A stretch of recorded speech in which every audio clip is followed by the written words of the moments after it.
పరిమళము నీదేనా నాలో పరవశము నిజమేనా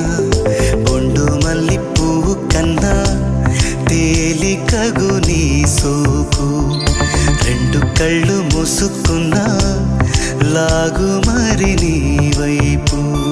సొగసును చూసి పాడగాయలా కనులకు